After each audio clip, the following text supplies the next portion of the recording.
നമസ്കാരം, എല്ലാവർക്കും പുതിയൊരു വീഡിയോയിലേക്ക് സ്വാഗതം. നമ്മളപ്പോൾ 10th പ്രിലിമിനറി എക്സാംസിന് വേണ്ടിയിട്ട് മോക്ക് ടെസ്റ്റ് സീരീസ് സ്റ്റാർട്ട് ചെയ്തിട്ടുണ്ടായിരുന്നു. നമ്മൾ ഇന്നലെ കറണ്ട് അഫയേഴ്സിൻ്റെ മോക്ക് ടെസ്റ്റ് ആണ് ചെയ്തത്. ഇന്ന് നമ്മൾ നോക്കാൻ പോകുന്നത് SCERT ചാപ്റ്ററിൻ്റെ മോക്ക് ടെസ്റ്റ് ആണ്. നമ്മൾ എടുത്തിരിക്കുന്നത് 9ാം ക്ലാസ്സിലെ ബയോളജിയിലെ രണ്ടാമത്തെ ചാപ്റ്ററായ ദഹനവും പോഷക സംവഹനവും എന്ന ചാപ്റ്ററിൽ നിന്നുള്ള ക്വസ്റ്റ്യൻസ് ആണ്. 35 ക്വസ്റ്റ്യൻസ് ആണ് ഞാൻ ഇതിനകത്ത് ഉൾപ്പെടുത്തിയിട്ടുള്ളത്. വീഡിയോ എല്ലാവരും മുഴുവനായിട്ടും കാണുക. നമുക്കപ്പോൾ ആദ്യത്തെ ചോദ്യത്തിലോട്ട് പോകാം. ഒന്നാമത്തെ ചോദ്യം, മനുഷ്യ ശരീരത്തിലെ ഏറ്റവും കാഠിന്യമേറിയ പദാർത്ഥം ഏതാണ്? മനുഷ്യ ശരീരത്തിലെ ഏറ്റവും കാഠിന്യമേറിയ പദാർത്ഥം ഏതാണ്? ഉത്തര ഓപ്ഷൻ ബി ആണ് ദന്തകവചം അല്ലെങ്കിൽ ഇനാമൽ. ഇനാമലാണ് മനുഷ്യ ശരീരത്തിലെ ഏറ്റവും കാഠിന്യമേറിയ പദാർത്ഥം. രണ്ടാമത്തെ ചോദ്യം, ആമാശയത്തിലെ പേശികളുടെ ശക്തമായ ചലനം വഴി ഭക്ഷണം കുഴമ്പ് രൂപത്തിലാകുന്ന പ്രക്രിയ ഏതാണ്? ആമാശയത്തിലെ പേശികളുടെ ശക്തമായ ചലനം വഴി ഭക്ഷണം കുഴമ്പ് രൂപത്തിലാക്കുന്ന പ്രക്രിയക്ക് പറയുന്ന പേരെന്താണ്? ഉത്തര ഓപ്ഷൻ ബി ആണ് പെരിസ്റ്റാൾസിസ്. പെരിസ്റ്റാൾസിസ് ആമാശയ പേശികളുടെ ശക്തമായ ചലനം വഴി ഭക്ഷണം കുഴമ്പ് രൂപത്തിലാകുന്ന പ്രക്രിയയാണ് പെരിസ്റ്റാൾസിസ് എന്ന് പറയുന്നത്. മൂന്നാമത്തെ ചോദ്യം, സങ്കീർണമായ ആഹാര ഘടകങ്ങളെ ശരീരത്തിന് ആഗിരണം ചെയ്യാൻ പാകത്തിൽ ലഘു ഘടകങ്ങളാക്കി മാറ്റുന്ന പ്രക്രിയ ഏതാണ്? സങ്കീർണമായ ആഹാര ഘടകങ്ങളെ ശരീരത്തിന് ആഗിരണം ചെയ്യാൻ പാകത്തിൽ ലഘു ഘടകങ്ങളാക്കി മാറ്റുന്ന പ്രക്രിയയെ പറയുന്ന പേരെന്താണ്? ഉത്തര ഓപ്ഷൻ ബി ആണ് ദഹനം. അല്ലെ, ദഹനം എന്ന് പറയുന്നത് സങ്കീർണമായ ആഹാര ഘടകങ്ങളെ ശരീരത്തിന് ആഗിരണം ചെയ്യാൻ പാകത്തിൽ ലഘു ഘടകങ്ങളാക്കി മാറ്റുന്ന പ്രക്രിയയാണ്. നാലാമത്തെ ചോദ്യം, രക്തക്കുഴലുകളും നാഡികളും പല്ലിന്റെ ഏത് ഭാഗത്താണ് കാണപ്പെടുന്നത്? രക്തക്കുഴലുകളും നാഡികളും പല്ലിന്റെ ഏത് ഭാഗത്താണ് കാണപ്പെടുന്നത്? ഉത്തര ഓപ്ഷൻ എ ആണ് പൾപ്പ് ക്യാവിറ്റി. പൾപ്പ് ക്യാവിറ്റിയിലാണ് രക്തക്കുഴലുകളും നാഡികളും കാണപ്പെടുന്നത്. അഞ്ചാമത്തെ ചോദ്യം, പിത്തരസം ഉൽപ്പാദിപ്പിക്കുന്നത് ഏത് അവയവമാണ്? പിത്തരസം ഉൽപ്പാദിപ്പിക്കുന്നത് ഏത് അവയവമാണ്? ഉത്തര ഓപ്ഷൻ ബി ആണ് കരൾ. അല്ലെ, കരളാണ് പിത്തരസം ഉൽപ്പാദിപ്പിക്കുന്നത്.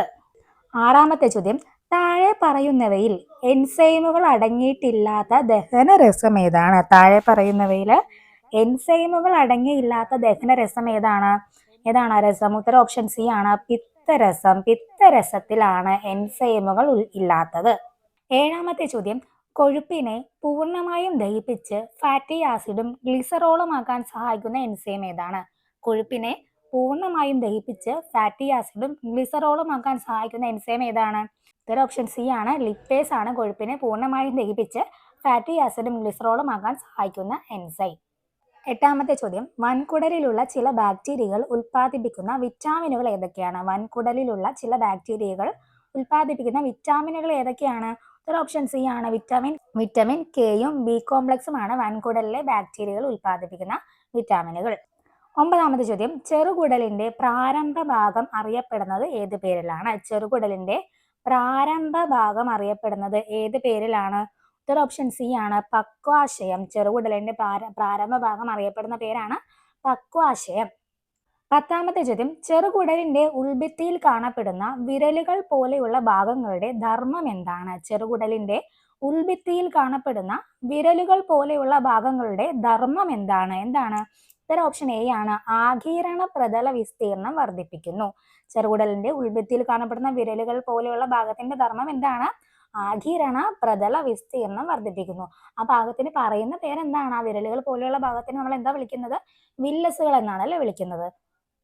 11ാമത്തെ ചോദ്യം, വില്ലസിൽ പോഷകാകിരണത്തിനുള്ള പ്രാഥമിക പ്രതലമായി വർത്തിക്കുന്ന ഭാഗം ഏതാണ്? വില്ലസില് പോഷകാകിരണത്തിനുള്ള പ്രാഥമിക പ്രതലമായി വർത്തിക്കുന്ന ഭാഗം ഏതാണ്? ഉത്തര ഓപ്ഷൻ സി ആണ് ഒറ്റ നിര എപ്പിത്തീലിയൽ കോശങ്ങൾ. എന്താണ്? ഒറ്റ നിര എപ്പിത്തീലിയൽ കോശങ്ങളാണ് വില്ലസിന്റെ പോഷകാകിരണത്തിനുള്ള പ്രാഥമിക പ്രതലമായി വർത്തിക്കുന്ന ഭാഗം. 12ാമത്തെ ചോദ്യം, ഫാറ്റി ആസിഡ്, ഗ്ലിസറോൾ എന്നിവ താഴെ പറയുന്നവയിൽ ഏതിലേക്കാണ് ആഗിരണം ചെയ്യപ്പെടുന്നത്? ഫാറ്റി ആസിഡും ഗ്ലിസറോളും താഴെ പറയുന്നവയിലെ ഏതിലേക്കാണ് ആഗിരണം ചെയ്യപ്പെടുന്നതെന്നാണ് ചോദിച്ചിട്ടുള്ളത്. ഏതിലോട്ടാണ്? ഉത്തര ഓപ്ഷൻ എ ആണ് ലാക്റ്റിയൽ അല്ലെങ്കിൽ ലിംഫിലേക്കാണ് ഫാറ്റി ആസിഡും ഗ്ലിസറോളും ആഗിരണം ചെയ്യപ്പെടുന്നത്. 13ാമത്തെ ചോദ്യം ഒരു സ്റ്റേറ്റ്മെന്റ് ചോദ്യമാണ്.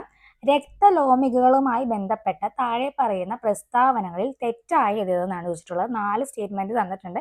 ഇതിൽ തെറ്റേതെന്നാണ് ചോദിച്ചിട്ടുള്ളത്. ഉത്തരം ഓപ്ഷൻ ബി ആണ് വരുന്നത്. അതായത് നാലാമത്തെ സ്റ്റേറ്റ്മെന്റ് തെറ്റാണ്. ഫാറ്റി ആസിഡുകൾ ആഗിരണം ചെയ്യപ്പെടുന്നത് രക്തലോമികളിലേക്കുള്ളതെന്നുള്ളത് തെറ്റായിട്ടുള്ള സ്റ്റേറ്റ്മെന്റ് ആണ്. ഫാറ്റി ആസിഡുകൾ ആഗിരണം ചെയ്യപ്പെടുന്നത് ലാക്റ്റിയൽ അല്ലെങ്കിൽ ലിംഫിലോട്ടാണ്. അപ്പൊ ബാക്കി 3 സ്റ്റേറ്റ്മെന്റും ശരിയാണ്. അതായത് ധമനി ശാഖ വില്ലസിലേക്ക് പ്രവേശിച്ച് ലോമികകളായി മാറുന്നു, അത് ശരിയാണ്. ലോമികകൾ കൂടിച്ചേർന്ന് സിരയായിട്ട് പുറത്തു പോകുന്നു, അതും ശരിയാണ്. അമിനോ ആസിഡുകൾ രക്തലോമികളിലേക്കാണ് ആഗിരണം ചെയ്യപ്പെടുന്നത്, അതും ശരിയാണ്. ഈ നാലാമത്തെ സ്റ്റേറ്റ്മെന്റ് തെറ്റാണ്. അപ്പൊ നമുക്ക് ഇവിടെ ചോദിച്ചിട്ടുള്ളത് തെറ്റായ പ്രസ്താവനയാണ്. അപ്പൊ ഉത്തരം വരുന്നത് ഓപ്ഷൻ ഡി ആണ് കേട്ടോ. 14ാമത്തെ ചോദ്യം, മനുഷ്യ ശരീരത്തിൽ പ്ലാസ്മയുടെ ശതമാനം എത്രയാണ്? മനുഷ്യ ശരീരത്തിലെ പ്ലാസ്മയുടെ ശതമാനം എത്രയാണ്? ഓപ്ഷൻ ബി ആണ്, 55%. മനുഷ്യ ശരീരത്തിലെ പ്ലാസ്മയുടെ ശതമാനം എത്രയാണ്? 55%. 15ാമത്തെ ചോദ്യം, താഴെ തന്നിരിക്കുന്നവയിൽ പ്ലാസ്മ പ്രോട്ടീനുകളിൽ ഉൾപ്പെടാത്തത് ഏതാണ്? താഴെ തന്നിരിക്കുന്നതിൽ പ്ലാസ്മ പ്രോട്ടീനുകളിൽ ഉൾപ്പെടാത്തത് ഏതാണ്? ഓപ്ഷൻ ബി ആണ്, ഹീമോഗ്ലോബിൻ ആണ്. ബാക്കി 3 ആൽബുമിൻ, ഗ്ലോബുലിൻ, ഫൈബ്രിനോജിൻ, ഇത് 3 പ്ലാസ്മ പ്രോട്ടീനുകളാണ്. 16ാമത്തെ ചോദ്യം, രക്തം കട്ട പിടിക്കാൻ സഹായിക്കുന്ന രക്തഘടകം ഏതാണ്? രക്തം കട്ട പിടിക്കാൻ സഹായിക്കുന്ന രക്തഘടകം ഏതാണ്? ഓപ്ഷൻ സി ആണ്, പ്ലേറ്റ്ലെറ്റുകൾ. പ്ലേറ്റ്ലെറ്റുകളാണ് രക്തം കട്ട പിടിക്കാൻ സഹായിക്കുന്ന രക്തഘടകം. 17ാമത്തെ ചോദ്യം, ലോമിക ഭിത്തിയിലെ ചെറു സുഷിരങ്ങളിലൂടെ കോശങ്ങൾക്കിടയിലേക്ക് ഊറിയിറങ്ങുന്ന രക്തത്തിലെ ദ്രാവക ഭാഗം ഏത് പേരിൽ അറിയപ്പെടുന്നു? ലോമിക ഭിത്തിയിലെ ചെറു സുഷിരങ്ങളിലൂടെ കോശങ്ങളുടെ ഇടയിലേക്ക് ഊർന്നിറങ്ങുന്ന രക്തത്തിലെ ദ്രാവക ഭാഗം ഏത് പേരിലാണ് അറിയപ്പെടുന്നത്? ഓപ്ഷൻ സി ആണ്, ടിഷ്യൂ ദ്രവം എന്നാണ് അറിയപ്പെടുന്നത്. ലോമിക ഭിത്തിയിലെ ചെറു സുഷിരങ്ങളിലൂടെ കോശങ്ങളിലേക്ക് ഊർന്നിറങ്ങുന്ന രക്തത്തിലെ ദ്രാവക ഭാഗമാണ് ടിഷ്യൂ ദ്രവം എന്നറിയപ്പെടുന്നത്. ഇനി അടുത്ത ചോദ്യം, ടിഷ്യൂ ദ്രവത്തിന്റെ ഒരു ഭാഗം ലിംഫ് ലോമികളിലേക്ക് പ്രവേശിക്കുമ്പോൾ അതിനെ എന്തെന്ന് വിളിക്കുന്നു? ടിഷ്യൂ ദ്രവത്തിന്റെ ഒരു ഭാഗം ലിംഫ് ലോമികളിലേക്ക് പ്രവേശിക്കുമ്പോൾ അതിനെ എന്തെന്നാണ് വിളിക്കുന്നത്? ഉത്തരം ഓപ്ഷൻ ബി ആണ്, ലിംഫ്. ടിഷ്യൂ ദ്രവത്തിന്റെ ഒരു ഭാഗം ലിംഫ് ലോമികളിലേക്ക് പ്രവേശിക്കുമ്പോൾ അതിനെ നമ്മൾ വിളിക്കുന്ന പേരാണ് ലിംഫ്. 20ാമത്തെ ചോദ്യം, കൊഴുപ്പിന്റെ ദഹനഫലമായി ഉണ്ടാവുന്ന ലഘുഘടകങ്ങളെയും കൊഴുപ്പിൽ ലയിക്കുന്ന വിറ്റാമിനുകളെയും സംവഹനം ചെയ്യുന്നത് എന്താണ്? കൊഴുപ്പിന്റെ ദഹനഫലമായി ഉണ്ടാകുന്ന ലഘുഘടകങ്ങളെയും കൊഴുപ്പിൽ ലയിക്കുന്ന വിറ്റാമിനുകളെയും സംവഹനം ചെയ്യുന്നത് ഏതാണ്? ഓപ്ഷൻ സി ആണ്, ലിംഫ് ആണ് ഈ കൊഴുപ്പിൽ ലയിക്കുന്ന വിറ്റാമിനുകളെയും കൊഴുപ്പിന്റെ ദഹനഫലമായി ഉണ്ടാകുന്ന ലഘുഘടകങ്ങളെയും സംവഹനം ചെയ്യുന്നത്. 21ാമത്തെ ചോദ്യം, താഴെ പറയുന്നവയിൽ ലിംഫ് വ്യവസ്ഥയുടെ പ്രധാന ധർമ്മം എന്താണ്? താഴെ പറയുന്നവയിൽ ലിംഫ് വ്യവസ്ഥയുടെ പ്രധാന ധർമ്മം എന്താണ്? എന്താണ് ലിംഫ് വ്യവസ്ഥയുടെ പ്രധാന ധർമ്മം? ഓപ്ഷൻ സി ആണ്, രോഗപ്രതിരോധം. ലിംഫ് വ്യവസ്ഥയുടെ പ്രധാന ധർമ്മമാണ് രോഗപ്രതിരോധം. ഓപ്ഷൻ ഡി ആണ്, താഴെ നൽകിയിട്ടുള്ളവയിൽ ലിംഫ് വ്യവസ്ഥയുടെ ഭാഗമല്ലാത്ത ഏതാണ്? ഉത്തരം ഓപ്ഷൻ ഡി ആണ്, തൈറോയിഡ് ഗ്രന്ഥി. തൈറോയിഡ് ഗ്രന്ഥിയാണ് ലിംഫ് വ്യവസ്ഥയുടെ ഭാഗം അല്ലാത്തത്.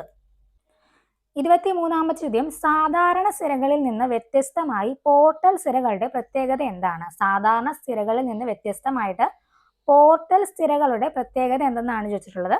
ഓപ്ഷൻ ബി ആണ്, എന്താണ് പോർട്ടൽ സിരകളുടെ പ്രത്യേകത? ഇവ ഹൃദയത്തിലേക്ക് നേരിട്ട് രക്തം എത്തിക്കുന്നതിന് പകരം ഒരു അവയവത്തിൽ നിന്ന് മറ്റൊരു അവയവത്തിലേക്ക് രക്തം വഹിക്കുന്നു. പോർട്ടൽ സിരകളുടെ ധർമ്മം എന്താണ്?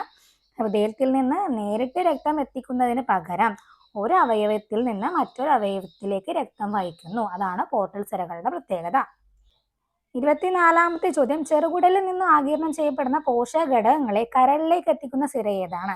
ചെറുകുടലിൽ നിന്ന് ആഗിരണം ചെയ്യപ്പെടുന്ന പോഷക ഘടകങ്ങളെ കരളിലേക്ക് എത്തിക്കുന്ന സിരയുടെ പേരെന്താണ്?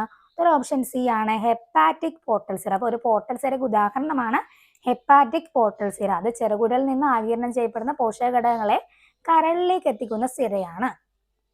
25ാമത്തെ ചോദ്യം, പെരികാർഡിയത്തെ കുറിച്ചുള്ള താഴെ പറയുന്ന പ്രസ്താവനകൾ പരിശോധിക്കുക. പെരികാർഡിയത്തെ കുറിച്ച് താഴെ പറയുന്ന പ്രസ്താവനകൾ പരിശോധിക്കാനാണ് പറഞ്ഞിട്ടുള്ളത്.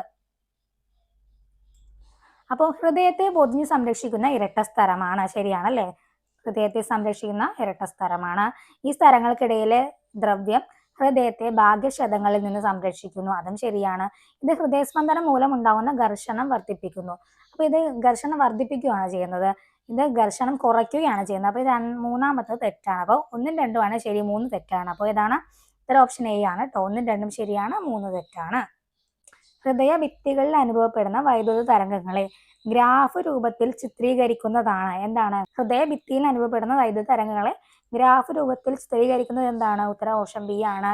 ECG, ഇലക്ട്രോകാർഡിയോഗ്രാം ആണ് ഹൃദയഭിത്തിയിൽ അനുഭവപ്പെടുന്ന വൈദ്യുത തരംഗങ്ങളെ ഗ്രാഫ് രൂപത്തിലോട്ട് ചിത്രീകരിക്കുന്നത്. 27ാമത്തെ ചോദ്യം, ഹൃദയ അറകളുടെ സങ്കോചത്തിന് ആവശ്യമായ വൈദ്യുത തരംഗങ്ങൾ ഉൽപ്പാദിപ്പിക്കുന്നത് എവിടെയാണ്? ഹൃദയ അറകളുടെ സങ്കോചത്തിന് ആവശ്യമായ വൈദ്യുത തരംഗങ്ങൾ ഉൽപ്പാദിപ്പിക്കുന്നത് എവിടെയാണ്? ഉത്തരം ഓപ്ഷൻ ബി ആണ്. SA node, സൈനോ atrial node. ഇതാണ് പേസ് മേക്കർ എന്നറിയപ്പെടുന്നത് അല്ലേ. SA നോഡിലാണ് ഹൃദയ അറകളുടെ സങ്കോചത്തിന് ആവശ്യമായ വൈദ്യുത തരംഗങ്ങൾ ഉൽപ്പാദിപ്പിക്കുന്നത്. 28ാമത്തെ ചോദ്യം, ഒരു ആരോഗ്യവാനായ വ്യക്തിയുടെ സാധാരണ രക്തസമ്മർദ്ദം എത്രയാണ്? ഒരു ആരോഗ്യവാനായ വ്യക്തിയുടെ സാധാരണ രക്തസമ്മർദ്ദം എത്രയാണ്? 120/80 mmHg അല്ലെ. 120/80 mmHg.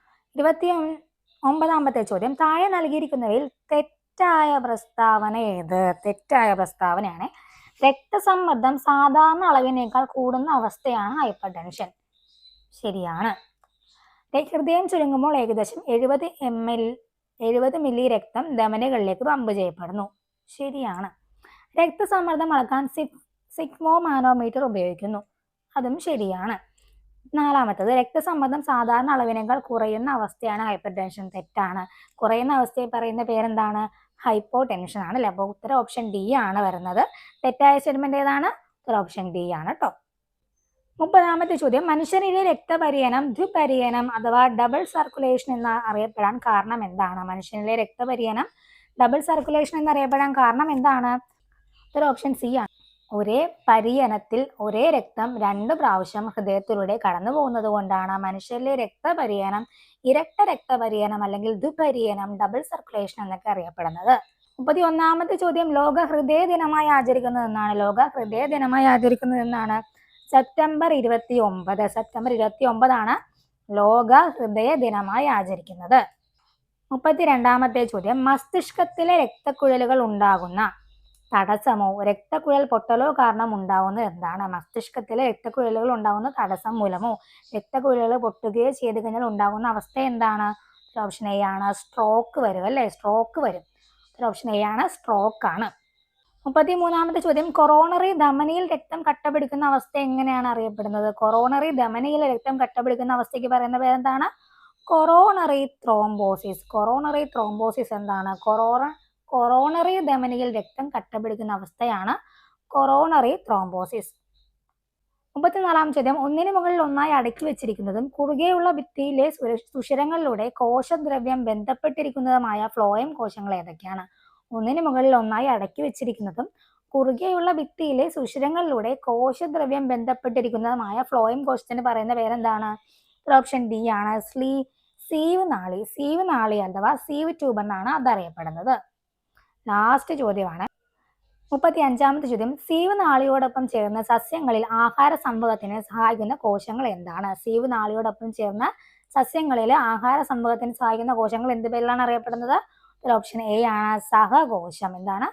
സഹകോശം എന്നാണ് അറിയപ്പെടുന്നത്. അപ്പോൾ ഇതാണ് നമ്മുടെ ഇന്നത്തെ SCERTയിലെ 35 ചോദ്യങ്ങളുടെ മോക്ക് ടെസ്റ്റ്. അപ്പം നമുക്ക് നാളെ, നമ്മൾ ഇന്നലെ കറണ്ട് അഫയേഴ്സിന്റെ മോക്ക് ടെസ്റ്റ് ചെയ്തു, ഇന്ന് നമ്മൾ SCERT ചെയ്തു. നാളെ നമുക്ക് ടോപ്പിക് വൈസ് മോക്ക് ടെസ്റ്റ് ചെയ്യാം. ഒരു ടോപ്പിക് വെച്ചിട്ട് അതിന്റെ മോക്ക് ടെസ്റ്റ് ചെയ്യാം. അപ്പം അങ്ങനെ നമ്മൾ എല്ലാ മോക്ക് ടെസ്റ്റുകളും കവർ ചെയ്ത് കമ്പനി ബോർഡ് എലിജിയസ് വരെ പോകുന്നു. കമ്പനി ബോർഡ് എലിജിയസിന്റെ എക്സാം വരെ പോകുന്നതായിരിക്കും കേട്ടോ. നിങ്ങൾക്ക് ഇത് യൂസ്ഫുൾ ആണെങ്കിൽ നിങ്ങൾ എന്നെ സപ്പോർട്ട് ചെയ്യുക. എന്തെങ്കിലും നിങ്ങൾക്ക് സജഷൻ ഉണ്ടെങ്കിൽ അതുകൂടെ പറയാവുന്നതാണ് കേട്ടോ.